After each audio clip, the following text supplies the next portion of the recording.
Assalamualaikum warahmatullahi wabarakatuh. Waalaikumsalam warahmatullahi wabarakatuh. Kami akan mempresentasikan materi tentang pengelolaan hidup dan pembangunan berwawasan lingkungan. Sebelumnya, perkenalan kami dari kelompok berapa? Dan aku Perkenalkan, nama saya Dinunai Sujareko. kenalkan, nama saya Denafil Firmansyah. Saya Ahmad Wildan Muzaki. Saya sendiri Jericho Emilio Malangunda. Kemudian next materi dibawakan oleh Jericho. Oke, yang pertama ada pentingnya pengelolaan lingkungan hidup. Pengelolaan lingkungan hidup adalah upaya untuk melestarikan fungsi lingkungan hidup dan mencegah pencemaran serta kerusakan lingkungan.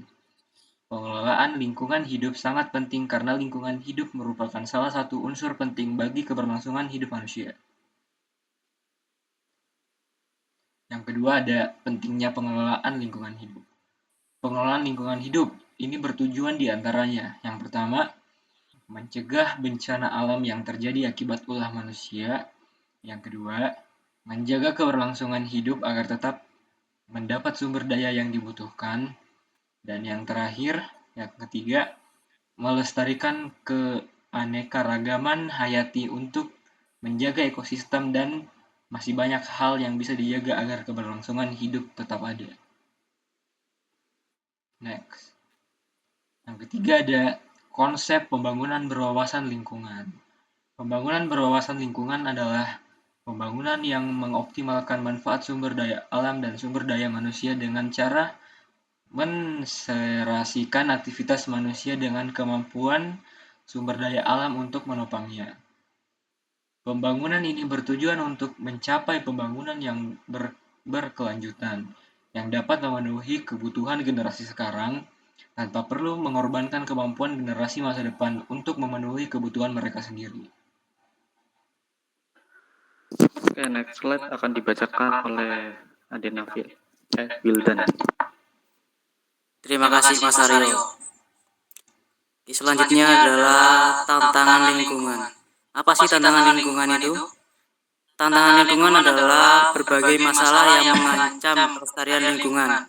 Tantangan ini dapat berasal dari aktivitas manusia, seperti pencemaran, deforestasi, dan perubahan iklim, dan masih banyak lagi. Next. Selanjutnya adalah prinsip pembangunan berwawasan lingkungan.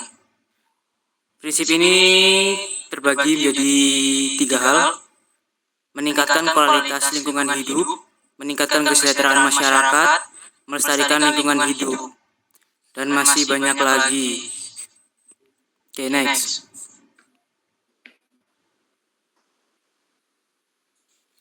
Untuk strategi pengelolaan lingkungan, kita dapat melakukan beberapa hal untuk mengelola lingkungan seperti: 1. Menggunakan teknologi yang minim dampak negatif pada lingkungan. Yang kedua, penerapan kebijakan yang ketat pada perusak lingkungan. 3. Edukasi dan pembentukan kesadaran pada masyarakat. Oke, materi selanjutnya akan dibawakan oleh Adenafil. Terima kasih Mas Aryo. Bagaimana pembangunan berwawasan lingkungan dapat mendukung pertumbuhan ekonomi yang berkelanjutan? Kebanyakan perekonomian mengambil sumber daya alam untuk dimanfaatkan. Jika pembangunan berwawasan lingkungan tidak diterapkan, maka sumber daya akan habis dan tidak menutup kemungkinan suatu entitas itu juga akan rusak atau punah atau hilang jika sudah melebihi batas. Penerapan ini juga memunculkan bisnis baru. Bisnis barunya misalnya pengelolaan limbah, lalu ada juga teknologi ramah lingkungan, dan masih banyak lagi. Kita akan membahas aspek sosial dan budaya yang terkait tentang atau dengan pembangunan berwawasan lingkungan. Ada beberapa aspek sosial budaya terkait hal tersebut. Yang pertama adalah aspek sosial dan budaya yang dapat memengaruhi tingkat kesadaran lingkungan dalam masyarakat. Nilai-nilainya, pertama ada nilai-nilai keyakinan dan tradisi budaya yang mana dapat membentuk pandangan dan sikap masyarakat terhadap alam dan sumber daya alam. Yang kedua adalah pembangunan berwawasan lingkungan memerlukan keterlibatan masyarakat secara aktif. Hal ini penting dalam memastikan bahwa masyarakat memiliki suara dalam pengambilan keputusan terkait lingkungan.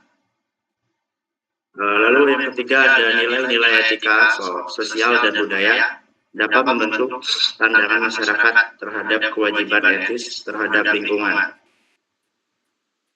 Yang terakhir adalah tantangan kira-kira apa di masa depan terhadap lingkungan ini. Pertama dari bidang industri. Di bidang industri yang mana di masa depan, seiring berkembangnya teknologi akan ada suatu pencemaran atau kerusakan yang mana tidak dapat ditanggulangi secara total, hanya dapat mengurangi sedikit resiko saja. Yang kedua, kebutuhan dan kesehatan manusia. Kebutuhan dan kesehatan manusia akan ada suatu pencemaran yang mempengaruhi keberlangsungan hidup manusia, sehingga manusia tidak dapat memiliki kehidupan yang layak. Yang ketiga, yaitu perubahan iklim yang signifikan. Es di kutub utara akan terus mencair dan kita tidak bisa mengembalikan hal tersebut. Penipisan lapisan ozon dan efek rumah kaca yang menyebabkan bencana alam. Banyak hal yang perlu dilakukan untuk menanggulangi kerusakan pada alam, walaupun kita hanya bisa mengurangi dan tidak bisa menghilangkan suatu proses. Pengurangan tersebut sangat mempengaruhi umur alam yang kita singgahi. Oke, sekian presentasi dari kelompok kami. Kurang lebih maaf, jika ada pertanyaan bisa ditanyakan kepada Apil. Sekian, terima kasih.